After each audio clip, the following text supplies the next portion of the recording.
Bien, vamos a estudiar los carbohidratos. Los glúcidos o azúcares son los mismos, hidratos de carbono, ¿sí? Estos elementos, pues, ¿cómo son? Son biomoléculas, polímeros, donde se repiten elementos básicos, que en este caso, ¿cuáles son? Pues son la glucosa. La glucosa es la que se está repitiendo. Desde el punto de vista químico, los glúcidos o azúcares se les conoce como aldehídos o cetonas. Químicamente tienen este mismo elemento, este es el elemento que estoy señalando yo con el cursor, ¿sí? Que este es el famoso carbonilo. Entonces, químicamente son aldehídos cetonas y van a tener este grupo funcional conocido como carbonilo. ¿Qué es ese carbonilo? Pues un enlace doble entre el carbono y el oxígeno. ¿Sí? Esto es la característica de los glúcidos azúcares. Se fijan aquí nuevamente, tenemos, representa una forma más compleja de los azúcares, pero tenemos presente el grupo funcional carbonilo. Esa es característica principal de los carbohidratos. Aquí, como podemos ver, pues tenemos los distintos compuestos, biomoléculas, y vemos aquí demostrado que el grupo carbonilo está presente, por eso se le llaman aldehídos o cetonas. Estos que están aquí son los glúcidos o azúcares, ¿sí? Entonces, se llaman aldehídos o cetonas. El nombre químico no es azúcar, es aldehído o cetona. Y como podemos ver aquí, hay dos moléculas de glúcidos, de carbohidratos, presentes en los alimentos, específicamente el del lado derecho en las frutas y el del lado izquierdo en algunos alimentos no necesariamente de origen natural, ¿sí? Estamos hablando de la glucosa aldohexosa y la cetohexosa, que es la famosa fructuosa, la presente en las frutas. Entonces, si se fijan, aquí está el carbonilo, pero aquí está en forma de cetona, porque tienes este carbonilo y tienes los demás OHs. Y de este lado tenemos el grupo aldehído. Se fijan, sigue estando el carbonilo. Entonces, ambos, tanto los aldehídos como las cetonas, son hidrocarburos o azúcares, son glúcidos. ¿Qué es lo que los caracteriza? ¿Cuál es la diferencia entre aldehído y la cetona? Si se fijan, es que uno de los brazos del carbono tiene un hidrógeno y la acetona no, tiene dos grupos funcionales, o sea, tiene aquí dos elementos más complejos, ¿sí? O sea, aquí está una cadena que termina con el grupo carbonilo y un hidrógeno, ese es un aldehído. Y la acetona no tiene ese hidrógeno. Aquí lo vemos, mira. El aldehído tiene el hidrógeno. La acetona no hay hidrógeno. En este caso, ¿qué tiene? Un alcohol. Bien, entonces, ¿cuál es la característica principal? El grupo carbonilo. Sin embargo, ese grupo carbonilo puede estar, como en el caso de los aldehídos, unido a un hidrógeno, o como en el caso de las cetonas, unido a otro complejo, ¿sí? A otro componente químico. Azúcares, hidratos de carbono, ¿sí? Glúcidos, son lo mismo. Entonces, si se fijan, aquí está el elemento principal que está presente en todos los azúcares. ¿Cuál es? La glucosa. Este es el compuesto C6H12O6. Esa es la glucosa. Y esa glucosa tiene esta forma. Si se fijan, aquí está, miren. Tenemos la cadena de carbonos y está unido a ciertos hidrógenos, ¿sí? Sin embargo, tiene que estar presente el grupo carbonilo, que es este, ¿sí? Aquí está el grupo carbonilo. ¿Va? Entonces, ese es la base, que es la glucosa. Entonces, podemos decir que los carbohidratos pues, son compuestos orgánicos, porque tienen el carbono ahí, ¿no?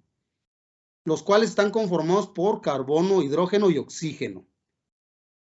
Ya habíamos dicho que también se les denomina glúcidos, hidratos de carbono, sacáridos también, polisacáridos también se les denomina, ¿sí? Son los mismos, que son ¿qué? Compuestos orgánicos de cadenas simples y más complejas que contienen carbono, hidrógeno y oxígeno y deben tener el grupo carbonilo. Fíjense, aquí está la glucosa. Esa glucosa se oxida dentro del cuerpo. ¿Cómo? Pues se oxida involucrando, como dice aquí, un conjunto de reacciones enzimáticas ligadas unas con otras y vigiladas por un estricto control metabólico. ¿Para qué? Pues con el fin de hacer disponible la energía contenida en la glucosa. Vean la imagen. Tienes la glucosa, la oxidas. ¿De dónde sacas el oxígeno? Estamos hablando de procesos metabólicos, ¿verdad? Que ocurren dentro de las células. Células como las que tenemos nosotros en nuestro cuerpo. Entonces, en presencia del oxígeno, por eso tenemos que respirar oxígeno para poder oxidar esta glucosa en CO2. ¿El CO2 cómo sale? Exhalas agua y energía. ¿Sí ven? O sea, los glúcidos nos aportan esa energía. Y si hacemos analogía con esto, es muy interesante, chicos, porque fíjense, aquí ¿qué tenemos? Carbono, hidrógeno, oxígeno. ¿Qué es esto? Pues es un hidrocarburo. Ahora vamos a verlo desde el punto de vista de combustible. Tienes un combustible. Lo haces reaccionar en presencia de oxígeno. Eso se llama combustión. ¿Qué obtienes de la combustión? Dióxido de carbono, agua y energía. ¿Sí ven la analogía? Es lo mismo. Es exactamente lo mismo, ¿no? Solo que estamos hablando procesos metabólicos con el azúcar o estamos hablando de la combustión de compuestos hidrocarburos complejos. Básicamente es lo que ocurre. Por eso hay gente que se atreve a decir que somos una máquina que requiere el oxígeno para oxidar estos compuestos de los que nos alimentamos y obtener energía. Pues sí, tienen razón, se tiene razón en eso.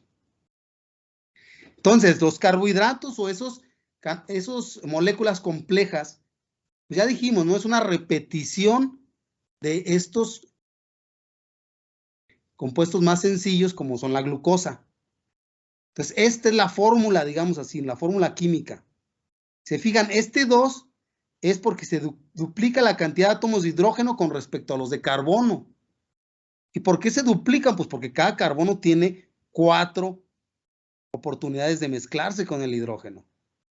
Un oxígeno, y este N es la cantidad de átomos de carbono y de oxígeno que se compone la molécula. ¿Sí? Entonces va avanzando, depende, la molécula es más grande. Entonces, también como dijimos, se llaman polisacáridos. ¿Por qué poli? Porque son polímeros naturales. ¿Cuál es el monómero? Recuerden que la definición de polímero es eso, ¿no? Son cadenas muy largas y a veces muy pesadas que contienen muchos monómeros. ¿Sí? Por ejemplo, el monómero del PET, polietilén-tereftalato, el PET, ¿no? Polietilén-tereftalato. ¿Cuál es el monómero? El tereftalato, por eso es poli. ¿Sí? Entonces, en el caso de los polisacáridos o los glúcidos, ¿cuál es el monómero? La glucosa. ¿Sí ven? Entonces, pues están formados por muchos monosacáridos o glucosa, que es lo mismo, ¿no? ¿Cuáles son los ejemplos típicos? Miren, vamos a empezar con identificar los polisacáridos más importantes de las biomasas. El almidón y la celulosa. Esos son glucosas o glúcidos presentes en los vegetales. Y en los animales que tenemos el glucógeno, ambos son azúcares y presentes. El almidón y la celulosa, pues tienen características muy importantes que se relacionan con nutrición y con pues un buen funcionamiento en el aparato digestivo animal. Y el glucógeno, pues es parte de la estructura de los animales, ¿no? Incluyéndonos nosotros. Entonces, fíjense, el almidón, hablando de azúcares, es el principal material de reserva de las plantas. ¿Dónde lo encontramos? En los tubérculos, las papas es almidón, ¿no? Rizomas, ¿qué es eso? Las raíces, las semillas tienen almidón. La celulosa, polisacárido más abundante en la naturaleza, le da estructura a las plantas, por eso las mantiene de pie y le da a la madera esas propiedades resistentes de que nosotros a veces lo usamos pues hasta para construir casas, edificios, ¿no? Ahí está la celulosa. Es insoluble en agua y resistente a la degradación enzimática. Es el principal componente de la fibra y ayuda a mantener el buen funcionamiento del sistema digestivo. ¿Nosotros lo degradamos en nuestro estómago? No lo degradamos. La celulosa no la degradamos, pero ayuda al tránsito digestivo. Por eso es que si tú vas con un nutriólogo, el nutriólogo te va a decir, tienes que tomar fibra, tienes que comer fibra. y para estimular su aparato digestivo. Entonces, la fibra nosotros, la fibra celulósica, no la degradamos. Hay animales especializados que sí la degradan. ¿Cuáles serán? La termita, ya saben, ¿no? Los que han tenido termitas en su casa saben que destruyen los muebles de madera. ¿Qué otro animal? El rumen de las vacas, ¿sí? Y esas arqueas bacterias presentes en el rumen de las vacas son capaces de degradar la celulosa y transformarla en ¿qué? En biol, biosol y biogás. Nosotros no lo podemos hacer, pero ellos sí lo pueden hacer, especies vegetales. Por eso muchas veces cuando nosotros echamos a andar digestores o reactores de digestión anaerobia, el inóculo o la semilla, utilizamos excreta de vaca, porque ahí vienen esos microorganismos. ¿Pudiéramos usar excreta de termita? Pues claro, pero ahí te encargo, ¿cómo le vas a hacer para juntar kilos de excreta de termita? No, pues es imposible. De excreta de vaca, pero sí se puede. Y tenemos el otro, ¿no? El otro glúcido muy importante en la biomasa, que es el glucógeno, que es donde nosotros reservamos, tenemos un material de reserva. ¿Dónde lo encontramos? Pues en el hígado, en los músculos esqueléticos, en los cartílagos, ¿sí? Ahí está el glucógeno. Por eso se han visto que a veces se usa como suplemento alimenticio más en las personas de edad avanzada. Dicen, pues, tome glucógeno, porque a veces ya el cuerpo ya no es capaz de estarlo produciendo. Y bueno, dijimos, ¿cuál es la diferencia entre el almidón y la celulosa? Si se fijan, el almidón está en las papas. ¿Las papas las degradas? Claro. ¿Sí? O sea, nosotros históricamente nos hemos alimentado de almidón. Históricamente, ¿no? Papas, es un alimento típico del ser humano. ¿Y celulosa? Pues no. ¿Sí? ¿Cuál es la diferencia si es un mismo azúcar? ¿Sí? La diferencia, fíjense, aquí está el almidón y aquí está la celulosa. Si se fijan, la molécula es muy parecida. ¿Sí? Es muy parecida. Aquí tenemos la doble ligadura con el oxígeno, que es el carbonilo. Y se fijan, ustedes dicen, pues se parece mucho, ¿no? ¿Cuál es la diferencia? Pues es la orientación. Fíjense qué interesante la química orgánica. O sea, en el almidón, todos los monómeros, es decir, las glucosas están orientadas en la misma dirección. Aquí lo vemos, ¿no? Mientras en la celulosa, la que no podemos digerir, cada unidad de glucosa se rota 180 grados alrededor del eje de la columna. ¿Cuál es la columna del polímero? Pues es esta. Entonces se rota 180 grados con la última unidad repetida. Y ya solo con esa forma de la molécula, esta la podemos utilizar y degradar bien y fácilmente en nuestro estómago. Esta no. La usamos más que nada como un excipiente, es decir, un elemento que promueve la digestión. ¿De acuerdo? Entonces, fíjense, también qué otras propiedades les da. Pues el almidón es soluble en agua caliente, se degrada en agua caliente. Y la celulosa no, esa es altamente cristalina, no se disuelve en nada. Entonces, pues la orientación, esa rotación que presenta las unidades de glucosa en la celulosa, es lo que impide que las enzimas de los animales, incluyendo los humanos, pues ataquen esas unidades y podamos degradarlo. Por eso es que pasa todo el tracto digestivo sin digerirse, pero es necesario, ¿no? Es necesario la fibra, ¿sí? Para un buen aprovechamiento de los otros compuestos. Pero como decíamos ahorita, ¿no? Si hay bacterias que son capaces de degradar esa celulosa, pero no las tenemos en el estómago nosotros. ¿Dónde están?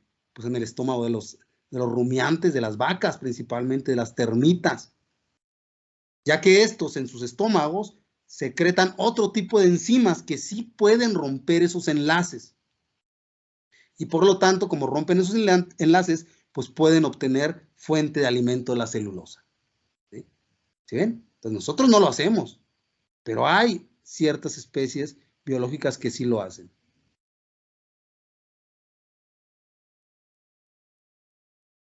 Bien, fíjense, aquí continuando, este es el almidón, ¿se acuerdan que decíamos este no está rotado, ¿no? Entonces, De manera de resumen, ¿cuál es la función principal? Pues es la reserva de las plantas.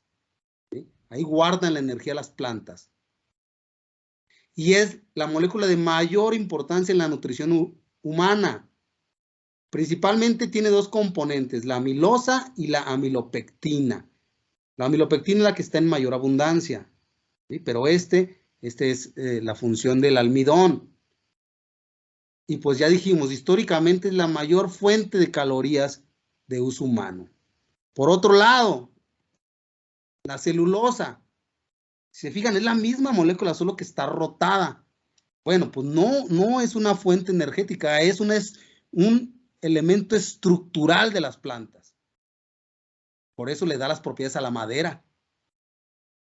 Es parte del sostén de los tejidos de las especies vegetales. La pared de una célula vegetal joven contiene aproximadamente 40% de celulosa. La madera, 50% de celulosa. Y lo que decíamos, ¿no? El material que más celulosa tiene, superior al 90%, es el algodón. ¿Sí? Entonces ahí está la celulosa, en la biomasa, por supuesto. ¿Cuáles son las propiedades de estos carbohidratos, de estos almidones, de estas celulosas, de estas hemicelulosas? ¿Cuáles son las propiedades físicas? Pues fíjense, son compuestos cristalinos. Por eso cuando nosotros queremos ver la formación de un cristal, que estamos tratando de entender pues ahora sí que los compuestos cristalinos o amorfos, y alguien te dice, te reta, a ver, quiero que formes un cristal. Es fácil, pues toma azúcar, mételo en un vaso de agua, mézclalo y déjalo descansar. Y se van a formar cristales. ¿Por qué? Pues porque los carbohidratos, los azúcares son cristalinos. Presentan un alto punto de fusión, o sea, no cambian de fase a bajas temperaturas. ¿Sí? Hay que meterles cierta temperatura, por ejemplo, para hacer los caramelos. Hay que meterles temperatura. Los simples tienen sabor dulce y los complejos ya no presentan sabor dulce. O sea, tú agarras celulosa, un pedazo de algodón, naturalmente en la boca y no es dulce. No lo es, porque es un carbohidrato muy complejo. Entonces, en pocas palabras, el sabor dulce no es específico de los carbohidratos, sí de los más simples, no de los más complejos. ¿Va? O sea, el almidón, en pocas palabras, la misma papa no sabe dulce, ¿no? Pero ¿por qué si una fruta? Ah, pues porque tiene fructosa, que es una glucosa muy simple. Propiedades químicas. Son capaces de producir energía. Esa es la principal aportación. Tienen cadenas compuestas de 3 a 6 átomos de carbono y algunas veces más. Y por supuesto, forman polímeros. Es decir, los carbohidratos son polímeros biológicos, moléculas biológicas.